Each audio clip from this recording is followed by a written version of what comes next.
To finish up, we're going to talk about the empirical rule and the coefficient of variation. Empirical rule applies for any data that we call or consider normally distributed. That means we have this nice pretty bell curve, okay?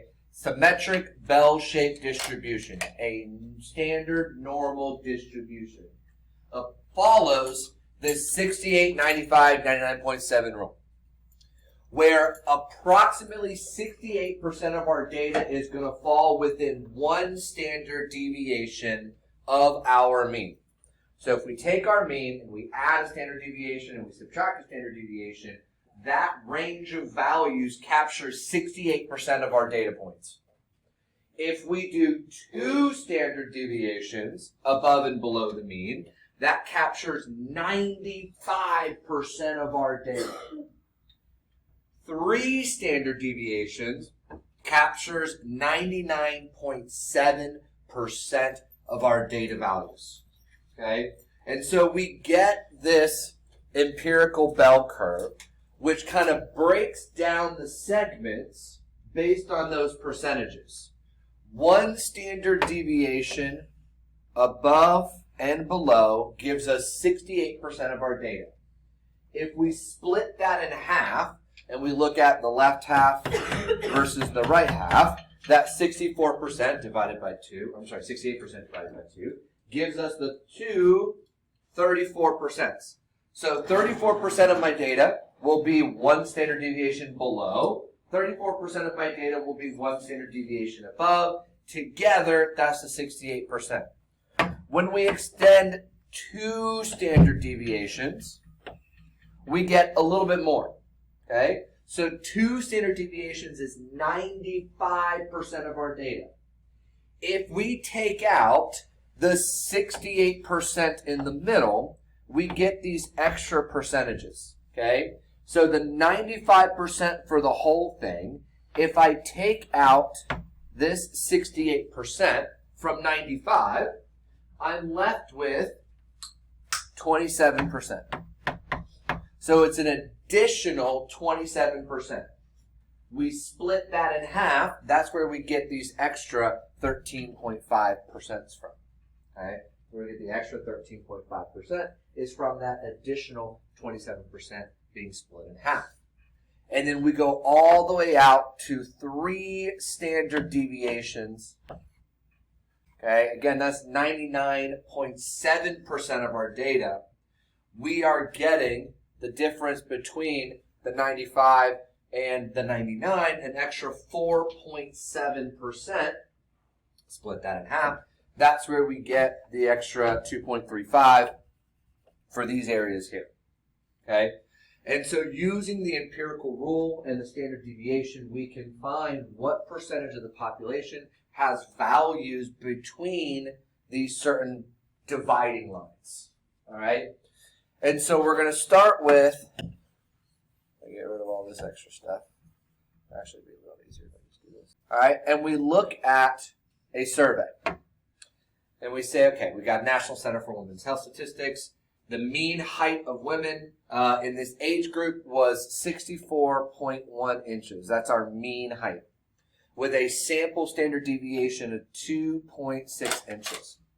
So using this curve, what we can do is we can look at different percentages, okay? So we're starting at, what was it, 64.1? Was that the number? Yes? No? Okay, thank you. 64.1. Okay? That's our mean, right there in the middle.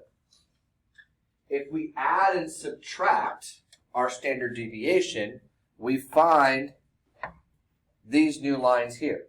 Okay? So if I go to the right, I'm adding 2.6, and if I go to the left, I'm subtracting 2.6. If I add 2.6 to 64.1, what value do I get?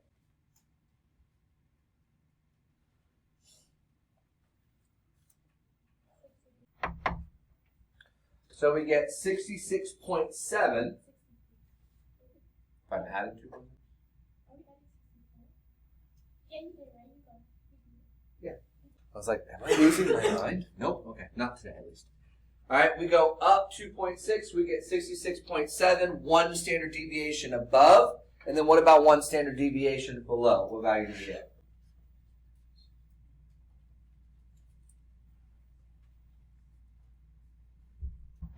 Okay.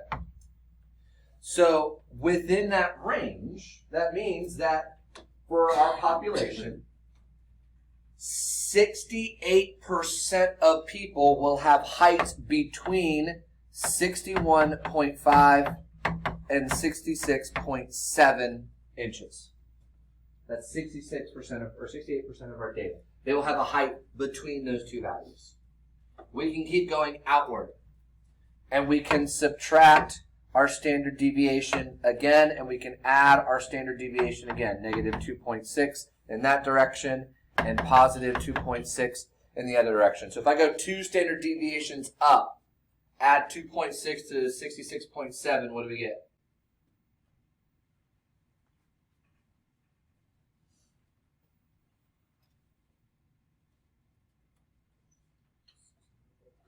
And if we subtract 2.6 from 61.5, what do we get?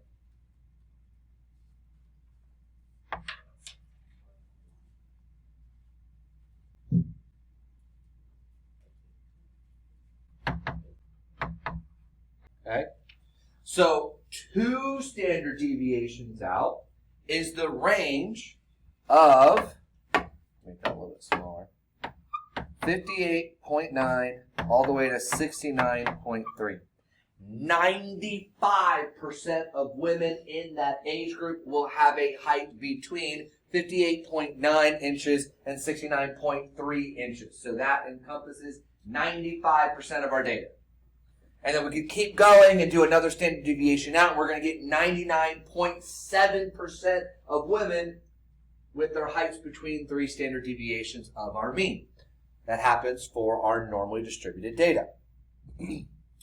So we can use that idea and those percentages in order to calculate also variations between there. Instead of just doing 1 standard deviation or 2 standard deviations, we can look at specific height ranges. So the first height range we want to look at is with the 58.9 and the 64.1. Okay, we're not going 1 or 2 standard deviations out. We're just going a specific direction, a certain number of standard deviations. So the 58.9 to the 64.1 includes just this half, 2 standard deviations below the mean. Okay? So 2 standard deviations below the mean, out both directions, is 95%. Well, I'm only doing 2 standard deviations below, not 2 standard deviations above. So it's only half of that data. So what's our percentage then? If it's just these 2 wedges here. Which is what? What do you have to say? We're adding the 2 wedges left of our mean, the 34 plus the 13.5. Say that one more time, Kira. 47.5% of women have heights between 58.9 and 64.1 inches. So we're just looking at those 2 wedges.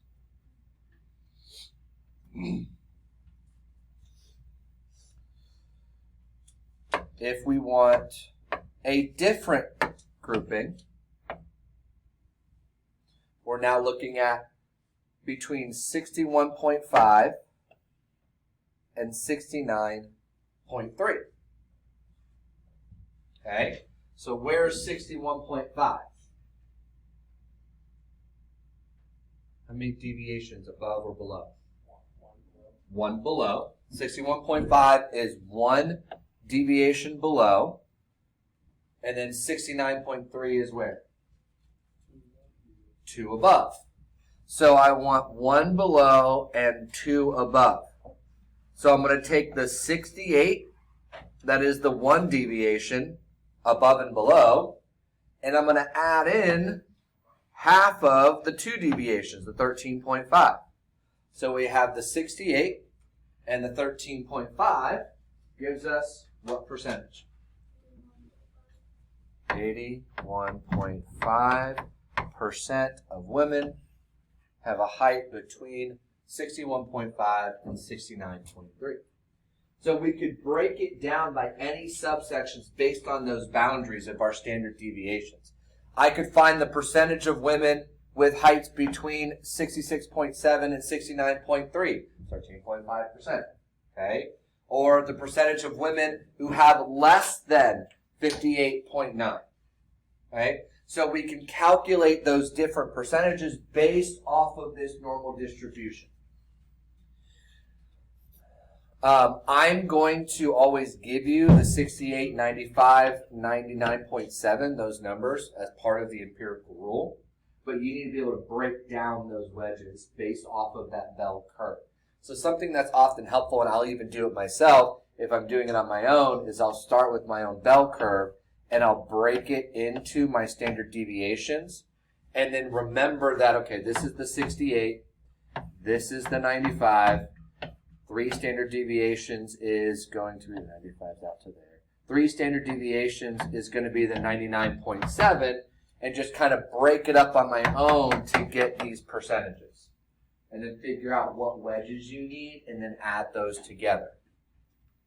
Last thing we're going to talk about is coefficient of variation. All right?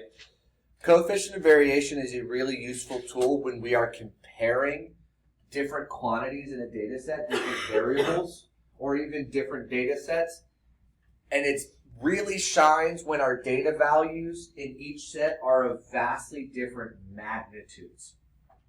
If I'm trying to figure out and compare the variation of ages to income, okay? Ages are measured on values of 0 to 100 usually, just a magnitude of 10.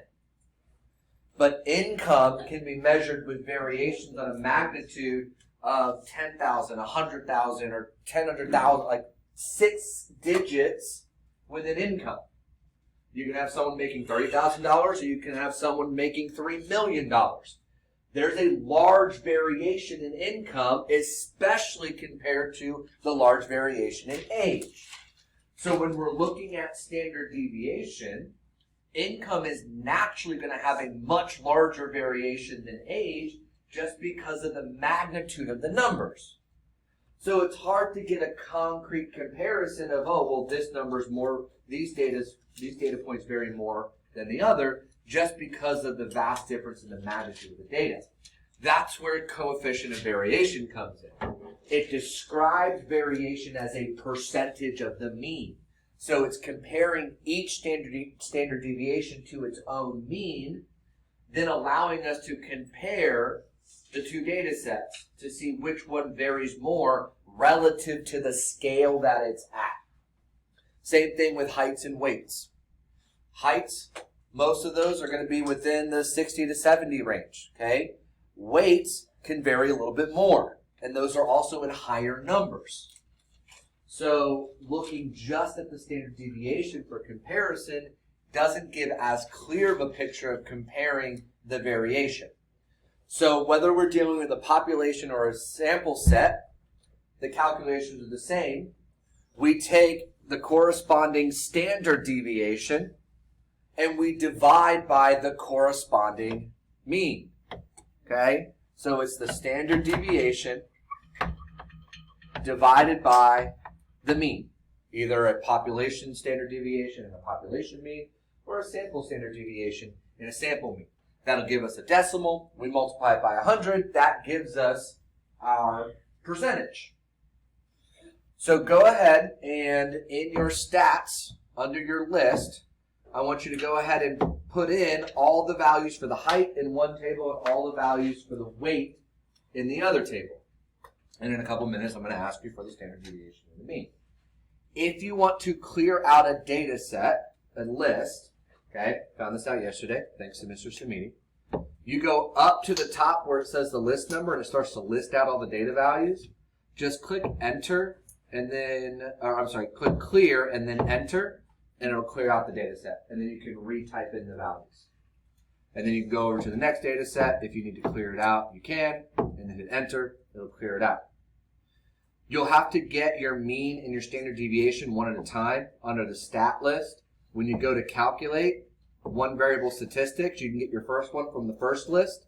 When you're ready to go to the second list, in blue on the 2 is L2, so you just have to hit second and then 2. It'll change the L1 to L2, and that'll give you all those statistics for your second list. And you can do that for L3 or L4, 5, 6, whatever it is you want. So again, second, L1 or L2, and that'll change the list, and then you can calculate your statistics.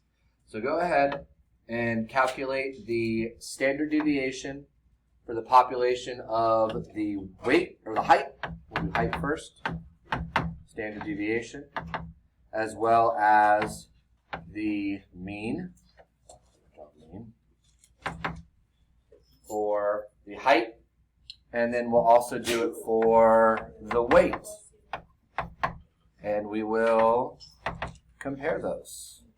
Standard deviation and the mean. Our standard deviation for our population, or for the height. What's our standard deviation for the height? 4.9%. I just want the standard deviation, not the percent. So 3.3-ish. Okay, I'm just going to round to 1 decimal.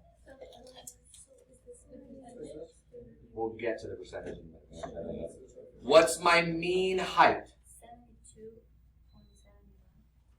72.75. Okay, so we have our mean height of 72.75, and we have our standard deviation of 3.3. So we're going to take our standard deviation and divide it by the mean. 3.3 divided by 72.75. What does that give me? 0.0 what? 4.45. We'll just do that one. Okay? Multiply that by 100. That's where we get our 4.5%. Okay. For our weight, what is our standard deviation? 17.77. And what's our mean? 197 point what? 8. Okay. So we got our mean. We divide the 2. We get 0.0 what? 94. So we get 9.4%. Guys, we're almost done. Just hang with me. So the percent of our variation.